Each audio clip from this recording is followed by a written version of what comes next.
Hadirin yang kami hormati, selanjutnya sambutan Ketua Komisi Pemilihan Umum. Kepada yang terhormat Bapak Hasyim Asyari, disilakan.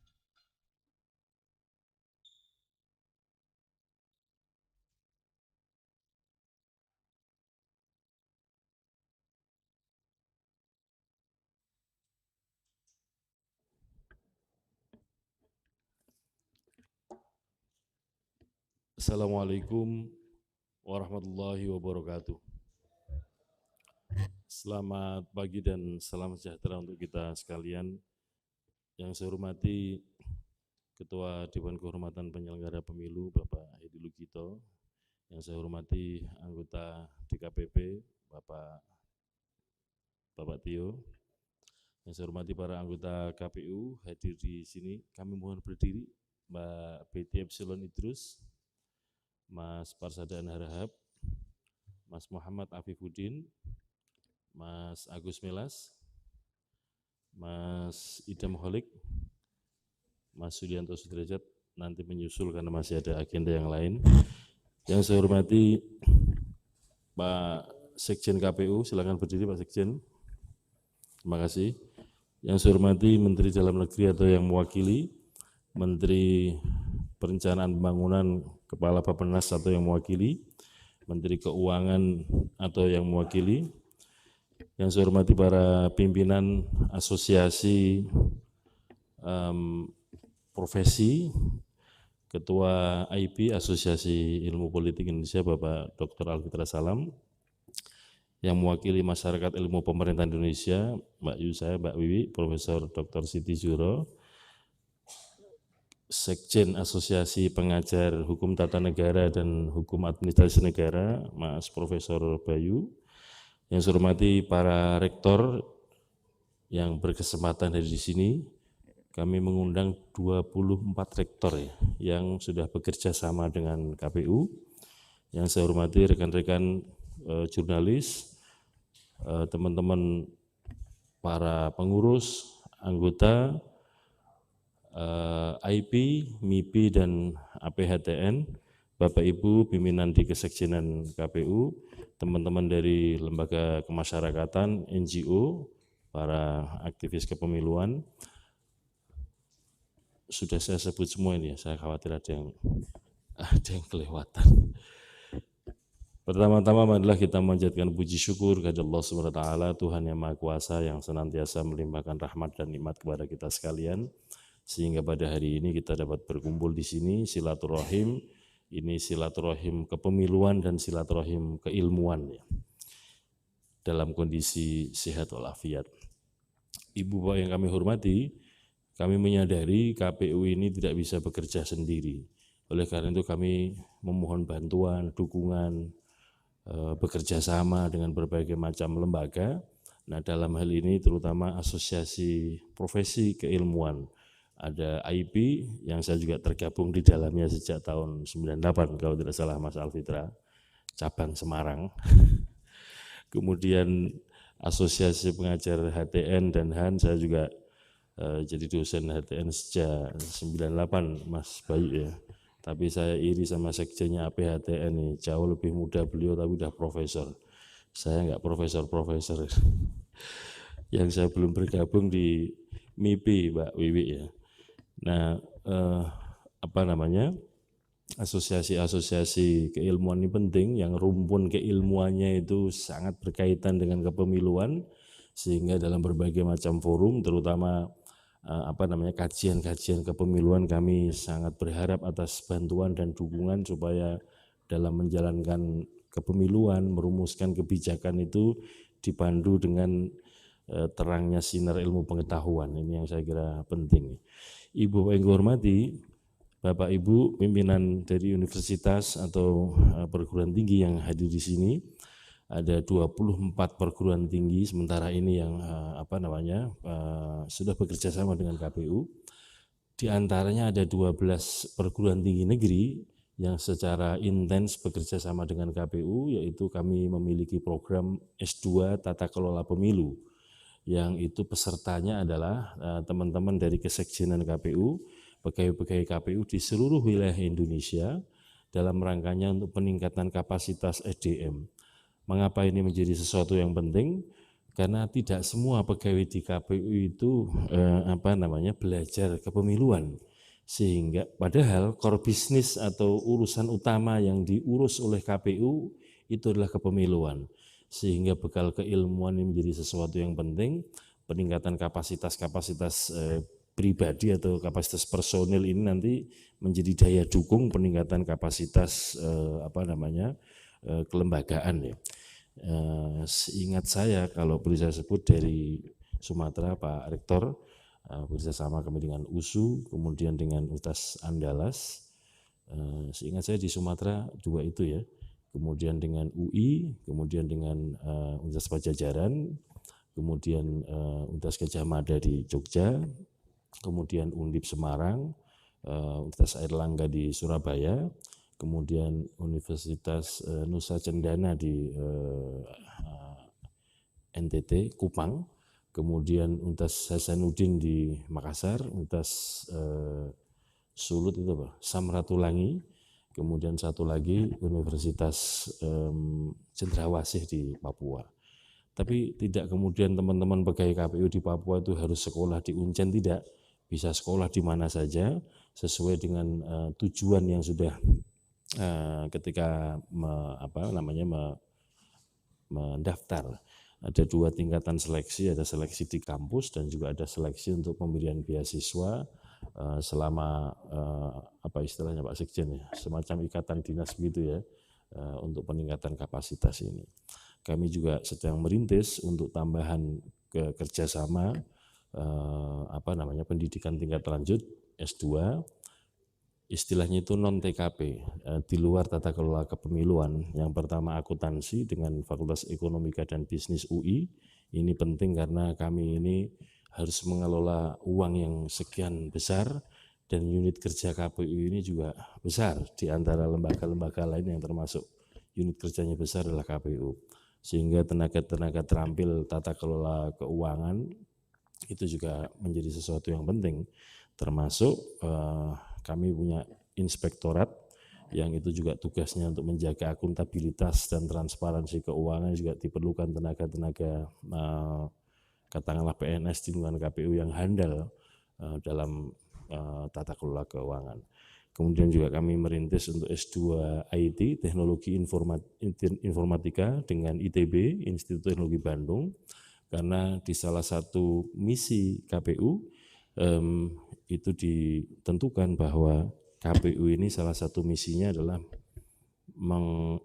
mengoptimalkan penggunaan teknologi informasi dalam rangka untuk peningkatan layanan kepemiluan, sehingga layanan KPU kepada para pihak itu makin baik, terutama karena kapasitas personil didukung oleh pengetahuan yang memadai. Kemudian yang ketiga, KPU juga sedang mempersiapkan untuk S2 Hukum Pemilu, bekerja sama dengan Fakultas Hukum Universitas Diponegoro di Semarang.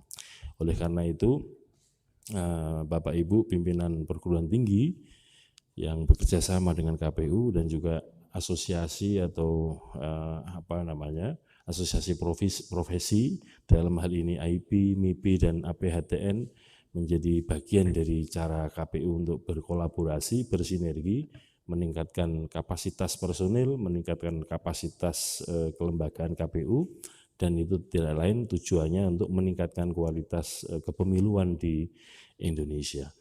Ibu Bapak yang kami hormati, sebagaimana tadi kita saksikan secara singkat tayangan catatan setidaknya 2022 ini pada kepemimpinan KPU periode 2022-2027, sejumlah penghargaan dan prestasi dicapai. Tentu ini bukan hanya prestasi yang sekarang ya, karena penilaian ini kan dilakukan setidaknya 1 tahun terakhir. Ini menjadi juga catatan prestasi, legacy, tinggalan dari KPU periode sebelumnya. Karena sesungguhnya di KPU ini kan ada aspek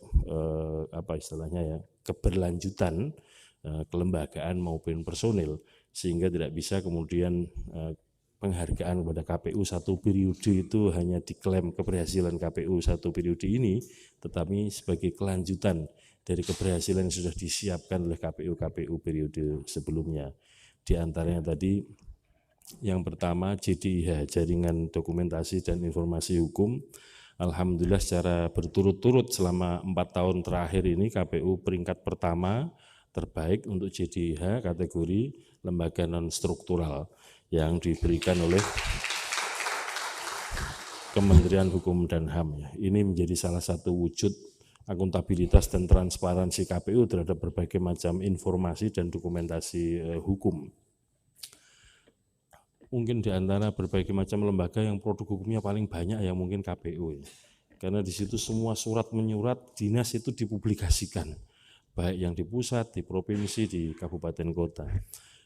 Yang kedua, mendapatkan penghargaan dari dari Badan Pemeriksa Keuangan, yaitu hasil pemeriksaan keuangan berupa wajar tanpa P-nya atau apa? Tanpa pengecualian. Semoga ini menjadi satu langkah awal bagi KPU untuk mendorong prestasi-prestasi dan peningkatan layanan KPU kepada masyarakat pada masa-masa yang datang. Selamat datang Pak Ramlan.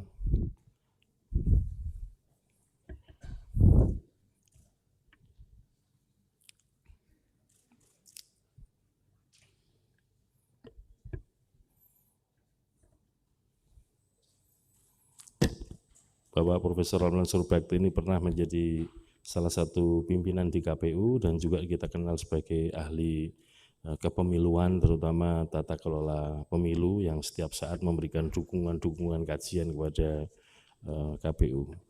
Di antara sekian banyak orang yang termasuk rutin dan rajin nulis surat kepada KPU ya beliau. Kalau ada yang negatif-negatif, beliau kasih catatan. Ini kok ada begini, ada begitu, sebaiknya menuju ke sini dan seterusnya. Ini beliau termasuk rajin. Apakah lewat email atau lewat WA atau kadang-kadang ditulis tangan lewat pos. Pak Ramlan nih rutin dari satu periode ke periode. Terima kasih Pak Ramlan. Yang berikutnya penghargaan dari Kementerian Keuangan. Kalau istilah Kementerian Keuangan itu Reksobondo ya. Reksobondo ini tata kelola aset KPU dalam berbagai kriteria mendapatkan penghargaan untuk 3 kriteria. Sehingga dengan demikian ini juga satu pemacu bagi kami di KPU dalam tata kelola aset ya. Ini yang sering jadi perbincangan di publik itu, mohon maaf ya, di publik itu istilahnya sering digunakan kotak kardus ya. Kalau bahasa teknisnya itu kan kotak karton duplex ya, kedap air, bukan kedap suara Pak. Kalau kedap suara itu gedung biskup ya, ini kedap air. Mengapa pertimbangannya KPU menggunakan kotak berbahan ini? Berdasarkan pengalaman yang sudah kotak suara yang berbahan aluminium itu statusnya sebagai aset milik negara, aset BUMN. Sehingga semua kotak itu ya seperti kursi meja yang Bapak Ibu duduki ini ada stikernya, nomor aset. Dan dengan begitu maka mengelolanya menjadi berat bagi KPU. Karena apa? Tidak selalu kemudian tersedia anggaran setiap tahun yang memadai untuk menempatkan kotak-kotak suara ini. Yang paling sedih itu kalau kita ketemu di pasar loak, ketemu kotak suara dengan stiker aset itu dan kita nggak bisa ngapa-ngapain. Mau kita ambil juga bukan punya kita. Sehingga dengan demikian kotak aluminium ini nilai ekonominya sangat menggoda. Karena nilainya tinggi sehingga mendorong orang untuk menguasai dengan tanpa hak dan kemudian dijual di luar. Dengan begitu kita ganti dengan kotak duplex ya.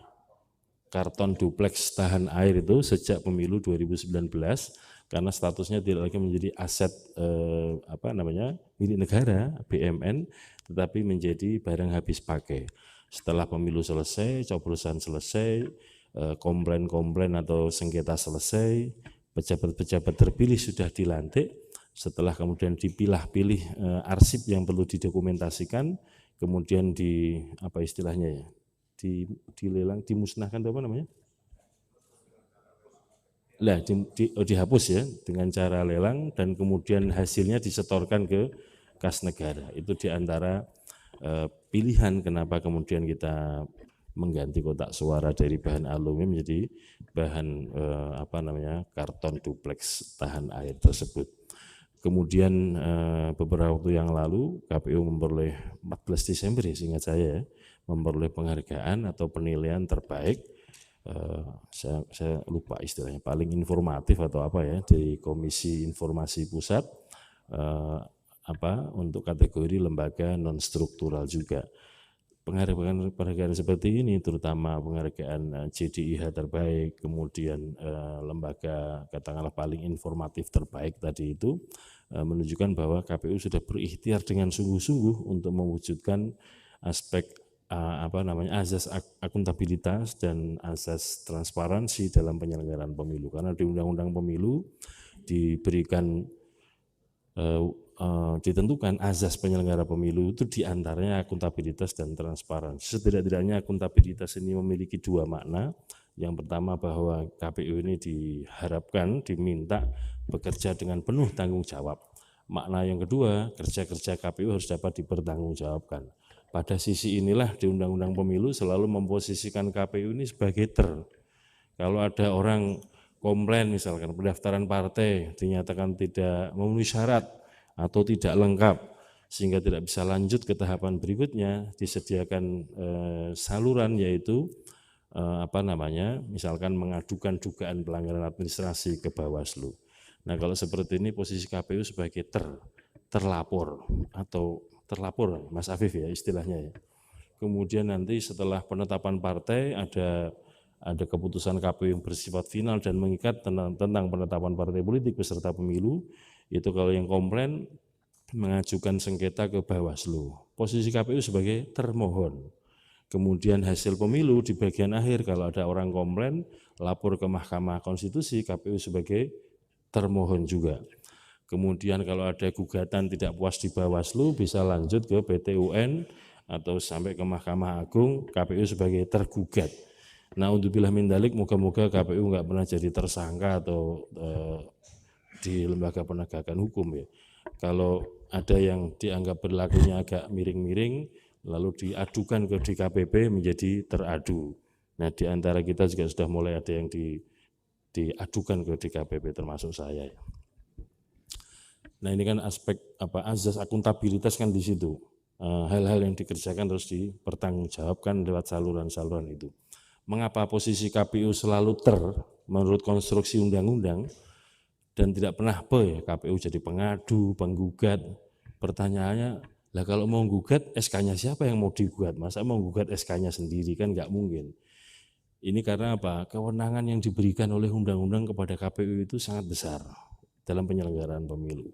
Kalau diajukan serangkaian pertanyaan, mulai dari misalkan siapa yang diberi wewenang untuk menetapkan daftar pemilih, siapa yang diberi wewenang untuk menetapkan peserta pemilu, siapa yang diberi wewenang untuk menetapkan daerah pemilihan, siapa yang diberi wewenang untuk menetapkan calon, siapa yang diberi wewenang untuk menyelenggarakan kampanye, siapa yang diberi wewenang untuk menyelenggarakan pemungutan penghitungan suara di TPS dan rekapitulasi dari tingkat kecamatan sampai tingkat nasional. Dan kemudian siapa yang diberi wewenang untuk menetapkan hasil pemilu berupa perolehan suara, perolehan kursi, dan penetapan calon terpilih. 7 pertanyaan ini kalau diajukan jawabannya 1, KPU. Maka dengan begitu menunjukkan bahwa kewenangan KPU ini besar yang diberikan oleh undang-undang. Karena kewenangan besar, pastilah ada potensi-potensi untuk katakanlah penyalahgunaan atau penyelewengan. Maka dengan begitu dikawal dengan ketat, disiapkan lembaga-lembaga seperti Bawaslu, DKPP, PT UN, Mahkamah Konstitusi, itu diantaranya dalam rangka untuk menjaga agar dalam implementasi atau penggunaan wewenang yang begitu besar dalam kepemiluan oleh KPU itu sesuai dengan koridor yang telah disiapkan. Sehingga dengan begitu kami di KPU Pusat, pimpinan KPU Pusat selalu menyampaikan kepada teman-teman di jajaran KPU Provinsi, Kabupaten, Kota, jangan pernah berkecil hati, jangan pernah mengeluh, dan jangan pernah kemudian sakit hati kalau kita ini dilaporkan ke Bawaslu, diadukan ke DKPP, diadukan ke PT UN, ke Mahkamah Konstitusi. Karena apa? Memang konstruksi undang-undangnya demikian. Sehingga kalau ada anggota KPU yang mengeluh, sering kita tegur. Kita ajukan pertanyaan, siapa suruh daftar jadi anggota KPU?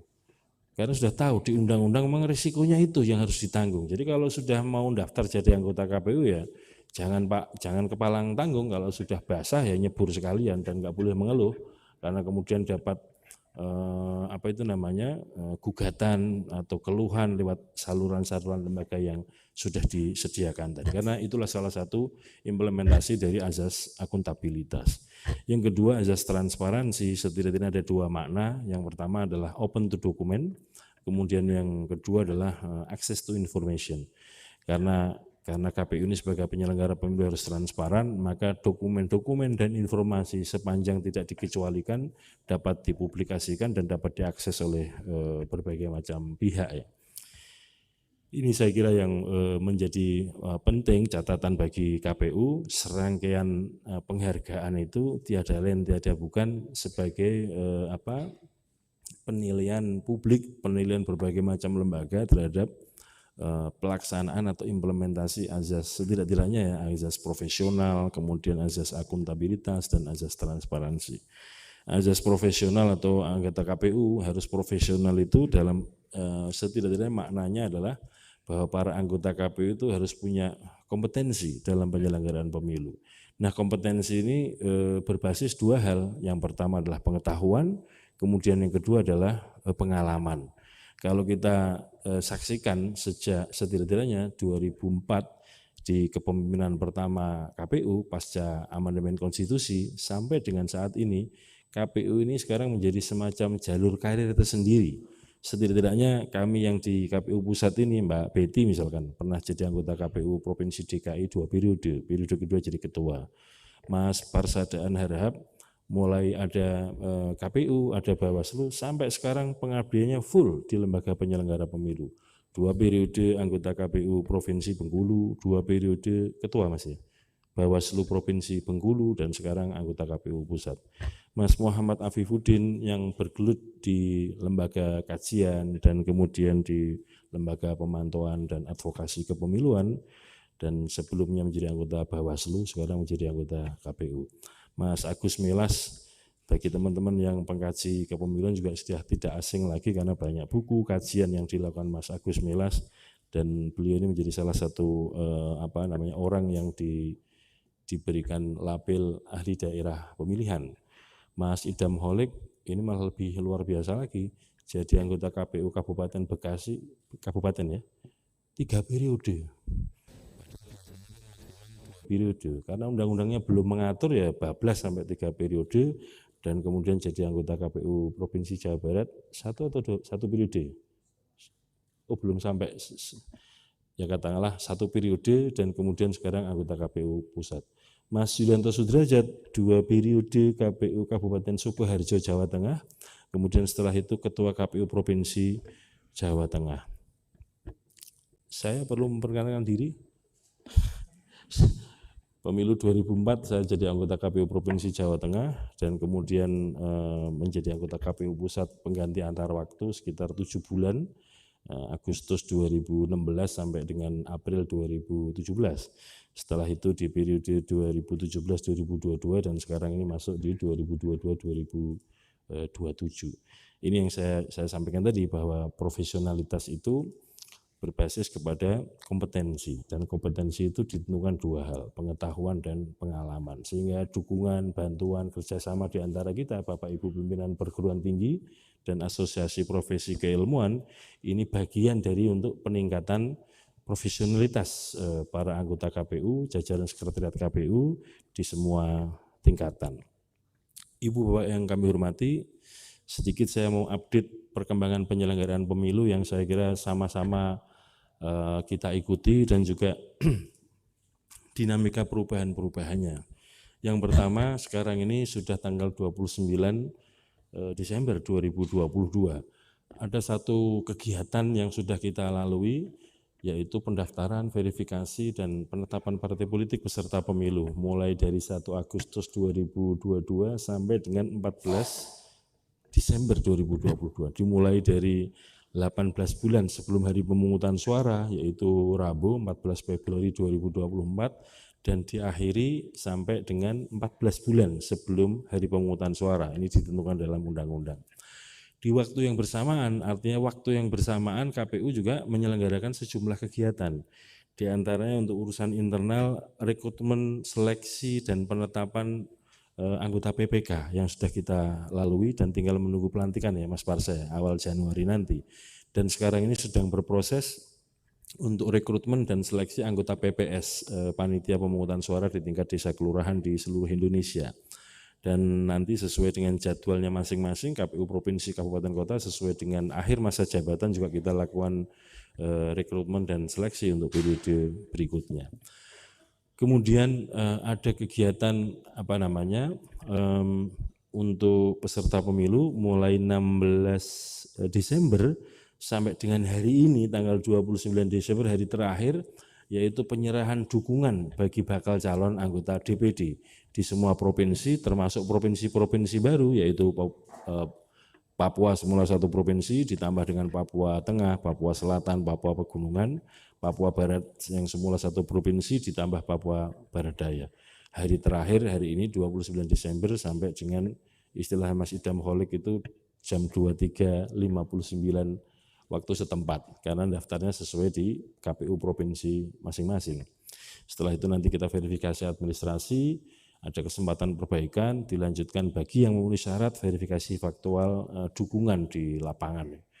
Kemudian di waktu bersamaan mulai 14 Desember kemarin Mbak Betty ya, kegiatan pemutakhiran daftar pemilih dimulai, ditandai dengan diberikannya atau diserahkannya DP4, data penduduk potensial pemilih pemilu dari pemerintah, dalam hal ini baik warga kita di dalam negeri maupun di luar negeri, yang itu nanti jadi salah satu bahan untuk pemutakhiran data pemilih. Dan mulai Januari nanti setelah PPK, PPS terbentuk, kemudian kita lanjutkan dengan verifikasi faktual atau coklit ya, pencocokan dan penelitian door to door di lapangan.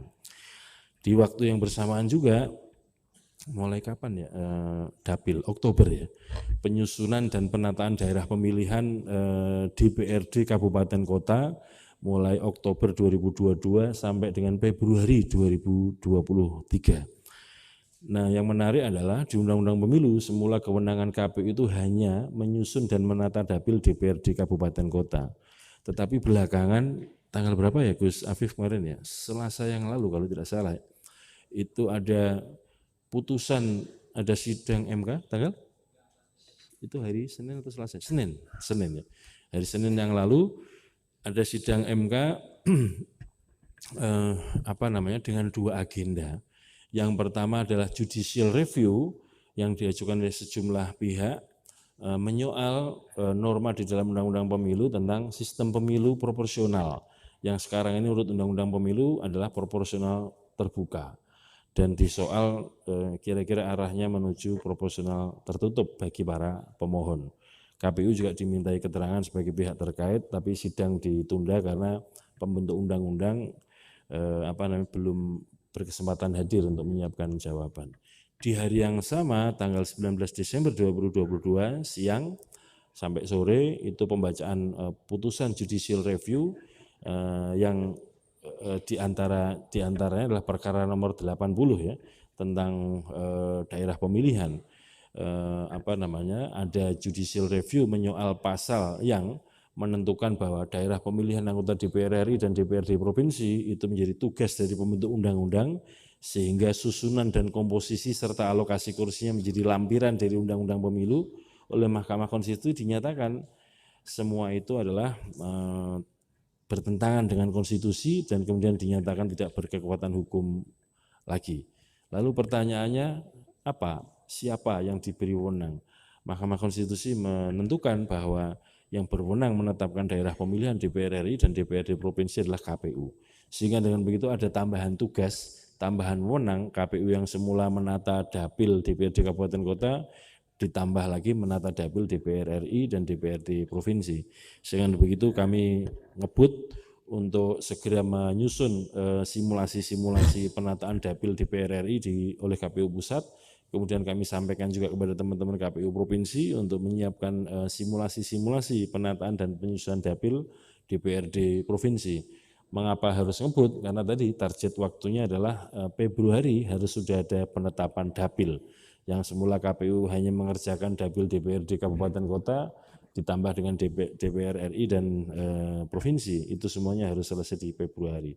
Sementara di putusan Mahkamah Konstitusi ditentukan bahwa itu nanti akan diatur dan menjadi bagian dari lampiran peraturan KPU tentang dapil, sehingga kami harus merevisi peraturan KPU tentang penataan dapil yang semula hanya DPRD Kabupaten Kota menjadi DPR RI dan Provinsi, dan ini tidak sembarangan, harus dengan kajian-kajian, sehingga kami minta tolong sejumlah ahli kepemiluan, terutama ahli daerah pemilihan, dipimpin Pak Profesor Ramlan Surbakti. Kemudian ada Mas Didik Suprianto, Mas Ahsanul Minan, dan Mas Sidik Pramono.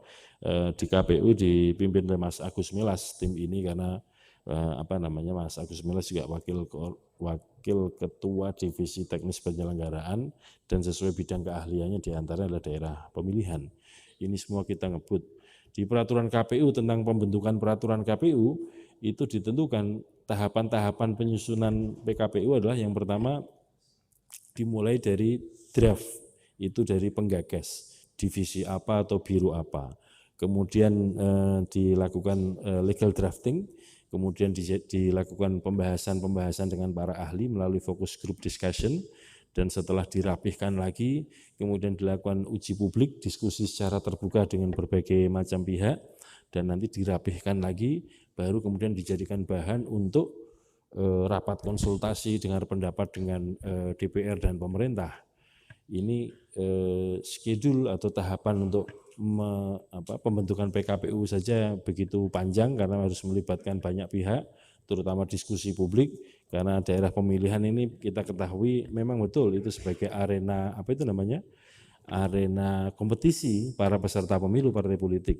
Tetapi di sisi lain di situ juga ada dua aspek penting, yaitu representativeness dan accountability. Di satu sisi bagaimana keterwakilan rakyat di daerah itu, dan bagaimana kemudian para wakil rakyat itu melakukan akuntabilitasnya kepada para pemilih. Ini harus disusun hati-hati dan kemudian harus didiskusikan dengan berbagai macam pihak, dikonsultasikan kepada publik.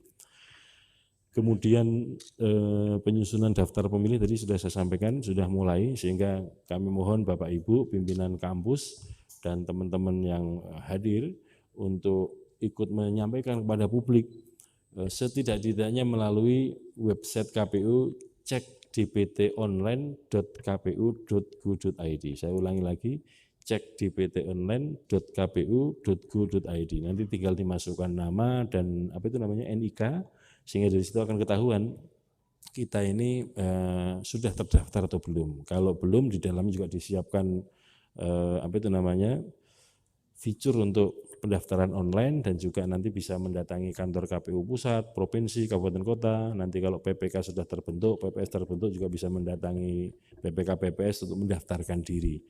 Demikian juga yang mau pindah milih atau pindah domisili bisa mengupdate data dirinya kepada KPU, supaya nanti layanan KPU untuk memilih menjadi tepat sasaran bagi kita semua. Dan nanti begitu masuk tahun 2023, bukannya berkurang tugas-tugas KPU, tapi juga makin bertambah. Di sisi lain, partai politik juga speednya juga mulai tinggi. Begitu nanti daerah pemilihan ditetapkan Februari, maka seleksi dan rekrutmen dan seleksi di internal partai juga dimulai untuk menyiapkan daftar calon yang akan didaftarkan kepada KPU mulai di semua tingkatan ya, calon anggota DPR RI di KPU pusat, provinsi di KPU provinsi, kabupaten kota, calon DPR di kabupaten kota di KPU kabupaten kota, yang akan dimulai pada bulan Mei 2023. Untuk pendaftaran presiden masih jauh, masih bulan Oktober 2023. Bapak Ibu saudara sekalian, jadi kerja-kerja kepemiluan ini selain para penyelenggara pemilu, juga peserta pemilu terutama partai politik itu juga harus bekerja keras untuk menyiapkan sekian banyak calon di semua tingkatan. Saya kira yang penting untuk kita perhatikan adalah proses sidang judicial review undang-undang pemilu dengan topik sistem pemilu proporsional tadi. Mengapa ini perlu diperhatikan? Kalau kita baca pola-polanya Mahkamah Konstitusi itu bisa dibaca sebetulnya. Misalkan sebagai contoh, pendaftaran partai politik. 5 tahun yang lalu ketentuan undang-undang itu kira-kira begini, bagi partai politik yang telah pernah diverifikasi dan tetap memenuhi syarat, itu tidak perlu diverifikasi lagi. KPU menerjemahkannya adalah verifikasi itu faktual ya, itu hanya di daerah yang ada daerah otonomi baru yang kalau dihitung presentasinya 75% belum, bagi partai politik yang belum pernah mencukupi 75%, maka dilakukan verifikasi tambahan di daerah otonomi baru. Tapi begitu itu dilakukan, sejumlah partai melakukan judicial review ke Mahkamah Konstitusi, dan seingat saya Januari 2018 muncul putusan Mahkamah Konstitusi tersebut dan menyatakan semua partai politik harus diverifikasi. Artinya pintu untuk verifikasi semua partai itu di Mahkamah Konstitusi, bukan di undang-undang. Makanya kalau begitu pembentuk undang-undang tidak akan mengubah atau tidak akan melakukan perubahan norma yang berbeda dengan putusan MK. Tidak tahunya kemudian 2020 kemarin ada gugatan serupa yang putusan Mahkamah Konstitusi menyebutkan bahwa ada 3 kategori partai politik. Yang pertama, partai politik peserta pemilu 2019 yang punya kursi di Senayan, itu dinyatakan perlakuannya adalah mendaftar dan verifikasi administrasi. Setelah itu selesai, tidak dilakukan verifikasi faktual. Yang kedua adalah partai politik peserta pemilu 2019 yang tidak lolos PT atau tidak punya kursi di DPR RI, perlakuannya adalah mendaftar, verifikasi administrasi, bagi yang memenuhi syarat dilanjutkan dengan verifikasi faktual. Demikian juga kategori ketiga, partai baru, perlakuannya sama dengan kategori yang kedua. Saya kira kita ingat semua bahwa sistem pemilu kita proporsional terbuka, dan itu sudah dimulai setidak-tidaknya ya pemilu 2009 ya. Pemilu 2009, dan dimulainya berdasarkan putusan Mahkamah Konstitusi, bukan di undang-undang. Semula di undang-undang sistemnya proporsional tertutup dan dibuka oleh Mahkamah Konstitusi. Maka sejak itu pemilu 2014, 2019 pembentuk norma undang-undang juga tidak akan mengubah itu, karena kalau diubah menjadi tertutup kembali pasti diajukan judicial review lagi ke Mahkamah Konstitusi. Nah, dengan begitu kira-kira ya polanya, kalau yang membuka itu Mahkamah Konstitusi, ada kemungkinan yang menutup juga Mahkamah Konstitusi.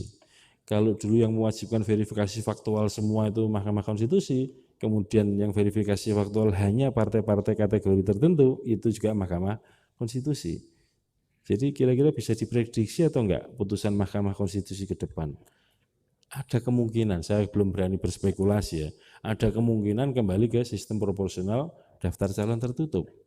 Maka dengan begitu menjadi tidak relevan. Misalkan saya mau nyalon pasang gambar-gambar di pinggir jalan, menjadi nggak relevan karena namanya nggak muncul lagi di surat suara, dan nggak akan nyoblos lagi nama-nama calon. Yang akan dicoblos hanya tanda gambar partai politik sebagai peserta pemilu.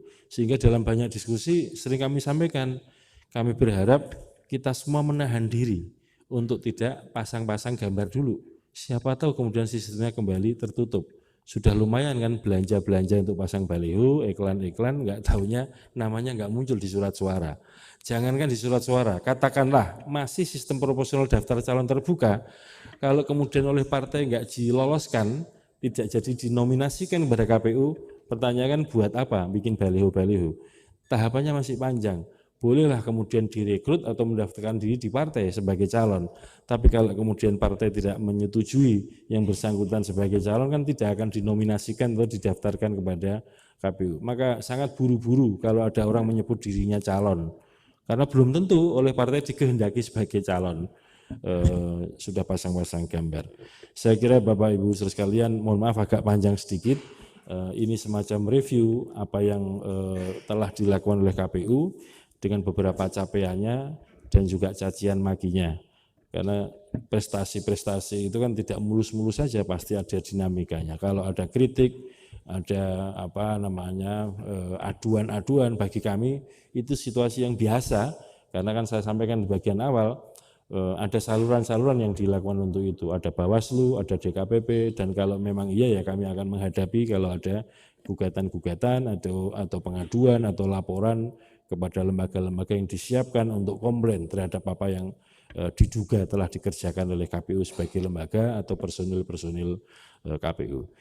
Demikian saya akhiri, terima kasih sekali kepada para rektor, pimpinan perguruan tinggi negeri, para pimpinan asosiasi profesi, AIP, MIPI, APHTN, Pak Ramlan Surbakti, dan juga Bapak Ibu penyelenggara pemilu yang berkesempatan hadir di sini, teman-teman jurnalis dan juga Bapak Ibu kawan sekalian dari lembaga-lembaga kemasyarakatan, para pemerhati pemilu, pemantau pemilu, dan pengkaji kepemiluan.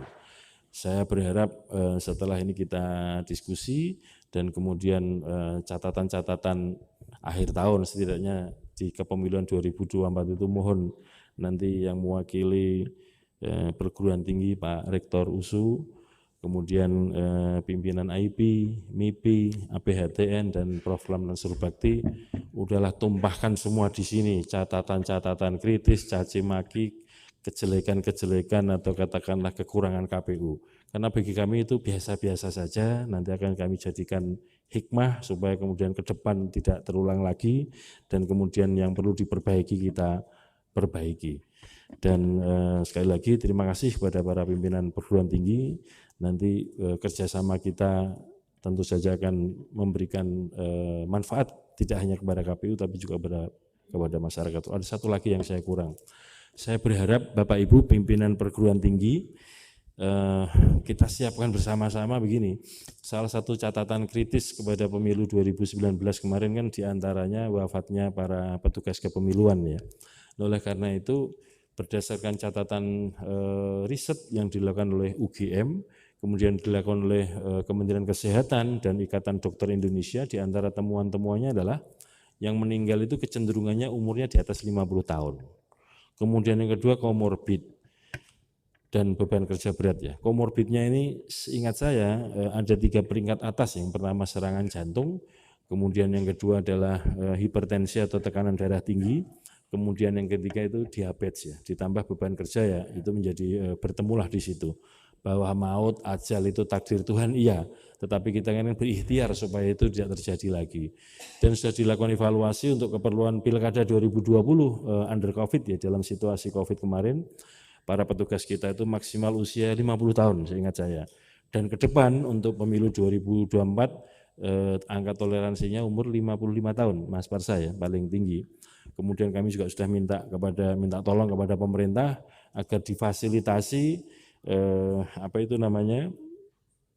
petugas-petugas kita ini dengan pemeriksaan kesehatan supaya kemudian sebelum bertugas atau dalam bertugas ini terjaga kondisi kesehatannya. Juga kami sudah minta juga kepada pemerintah pusat untuk memberikan semacam jaminan sosial ketenaga kerjaan bagi para penyelenggara pemilu baik di KPU provinsi, KPU kabupaten kota, PPK, PPS, KPPS. Karena apa? Kalau dalam anggaran KPU itu bentuknya adalah santunan menurut ketentuan yang diatur oleh Menteri Keuangan. Tetapi dalam instruksi Menteri Dalam Negeri di situ ditentukan bahwa gubernur, bupati, wali kota itu diminta memberikan jaminan sosial ketenaga kerjaan bagi penyelenggara pemilu di daerah.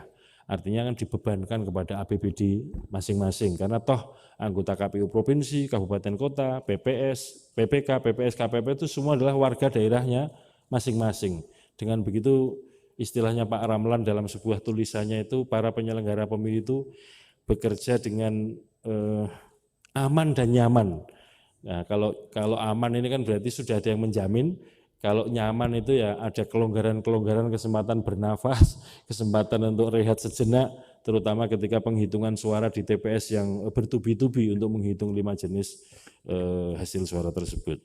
Nah, oleh karena itu, karena kampus-kampus ini ada program MBKM, Merdeka Belajar dan Kampus Merdeka, yang bobot bebannya itu banyak juga yang kerja-kerja praktek dan satu lagi istilahnya magang, kami membuka diri untuk Bapak Ibu menugaskan mahasiswanya magang atau kerja praktek di KPU. Tidak hanya di KPU pusat, karena KPU ini di semua kabupaten kota ada. Mumpung eventnya ini event pemilu dan nanti masuk 2024 ada event pilkada, maka ini menjadi sebuah gelaran kerja praktek dan kerja magang yang luar biasa bagi teman-teman mahasiswa, dan juga sekaligus mempraktekkan dirinya sebagai warga negara yang aktif menjadi bagian dari penyelenggara pemilu. Demikian juga Bapak Ibu di Asosiasi Keilmuan, IP, MIPI, APHTN, dan juga Bapak Ibu di kampus-kampus, pemilu pilkada ini gelaran data yang luar biasa.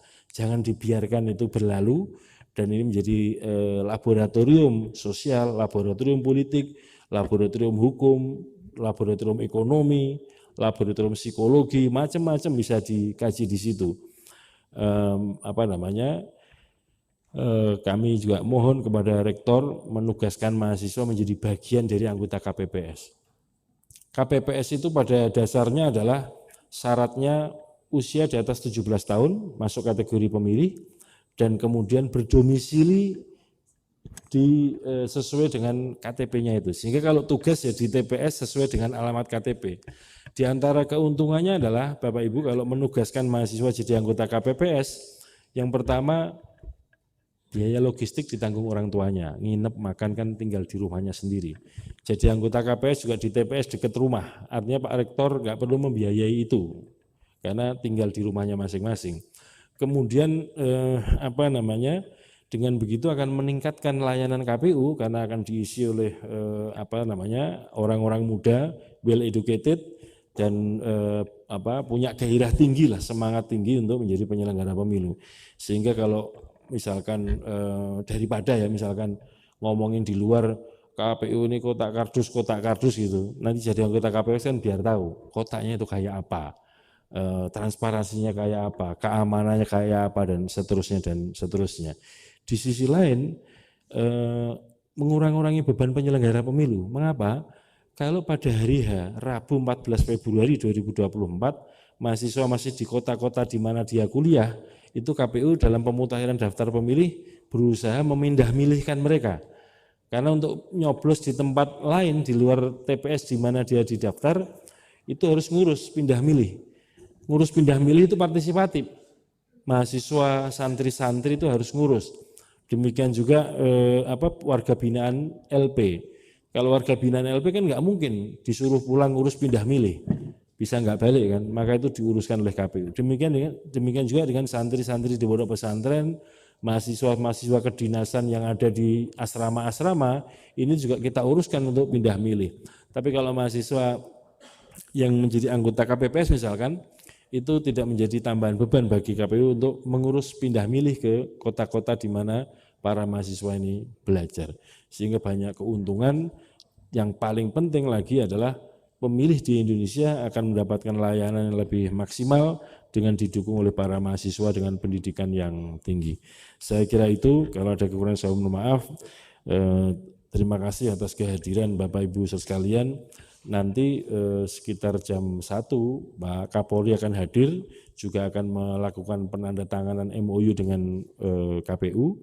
Oleh karena itu kami mohon Bapak Ibu yang hadir di sini untuk melanjutkan acara ini sampai kemudian nanti dilanjutkan dengan kehadiran Pak Kapolri untuk penandatanganan MOU antara KPU dengan Kepolisian Republik Indonesia. Demikian saya akhiri di sini. Assalamualaikum warahmatullahi wabarakatuh.